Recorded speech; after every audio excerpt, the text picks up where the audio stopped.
Brothers, sisters, friends, thank you so much for coming out this morning, and to everybody else here, welcome.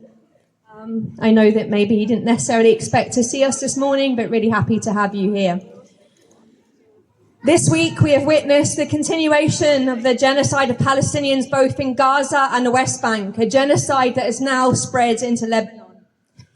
Israel's crimes for this week include the murder of Sam Abu Hakel, a 7-month-old baby who was shot dead by an Israeli occupying soldier whilst in the car with his mother and father in Tel Ramida in the illegally occupied city of Hebron in the West Bank, where I myself served as a human rights monitor in 2018. His mother remains in intensive care. This has brought the total number of children killed by Israel in the West Bank, where there is no Hamas, to 17 just this year.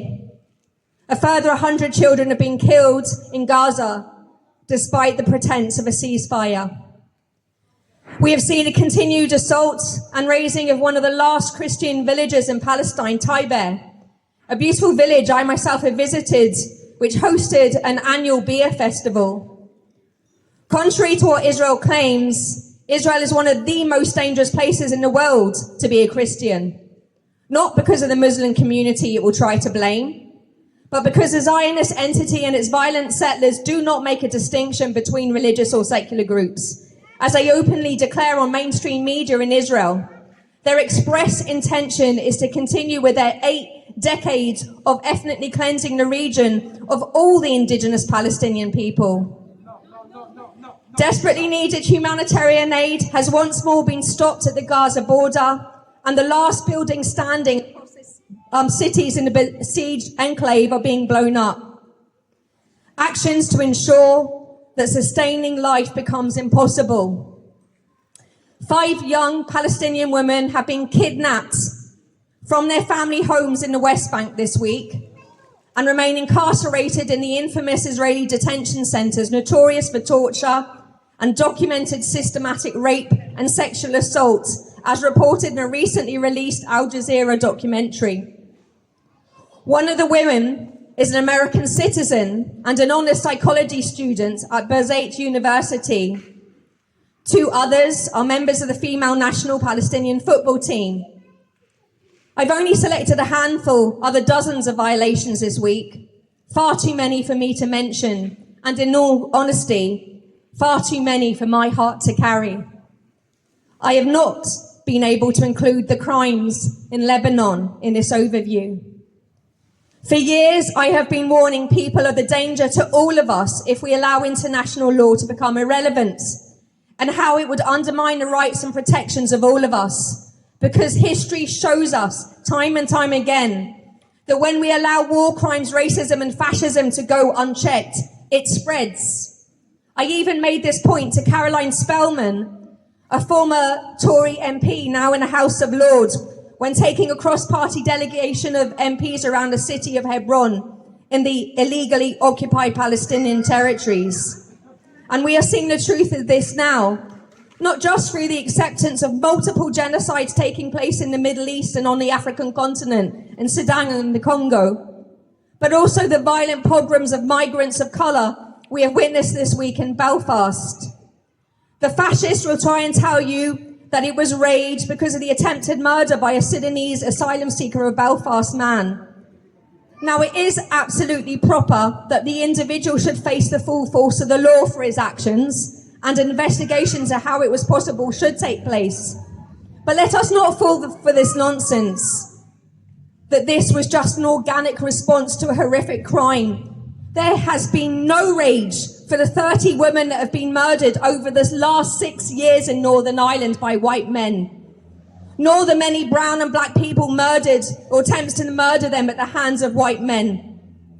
They haven't even featured on the news.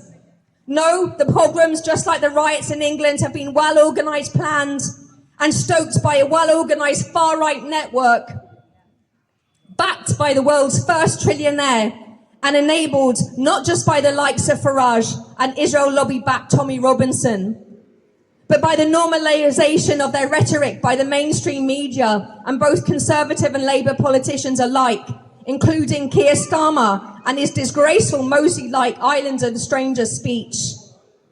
In addition, we have also witnessed young people being sentenced as terrorists for decommissioning weapons being used in a genocide, despite not having been convicted of any or charged even on any terrorist charges. The world has been turned on its head, and it's the same forces that are responsible for the genocides, that are responsible for the racist pogroms and riots in Northern Ireland and England. And the same forces responsible for that are also responsible for the corruption of our judiciary and the dismantling of our civil rights. The tech company being used to mass kill civilians in Gaza, Palantir, is the same one the UK government is allowing to access our personal data held by the NHS and being incorporated into police forces across the UK. The same tech company the US is allowing to be integrated into their military and into their ICE concentration camps. Do you understand, brothers, sisters, friends, where we are heading? And why it is so very urgent and in the interest of all of us that we use every legal and moral means available to us to turn this back, because we all know where it ends. History has shown us. We must understand that we are all connected. All of this itself is connected, and it can be traced back to the unchecked power of the same elite, the Epstein class, the military-industrial complex, which builds its wealth and power on the backs of broken bodies, minds, and communities. And when we talk about those broken bodies, minds, and communities, that will include the ours also, if they have their way. So let us never forget that. Free, free? Free, free?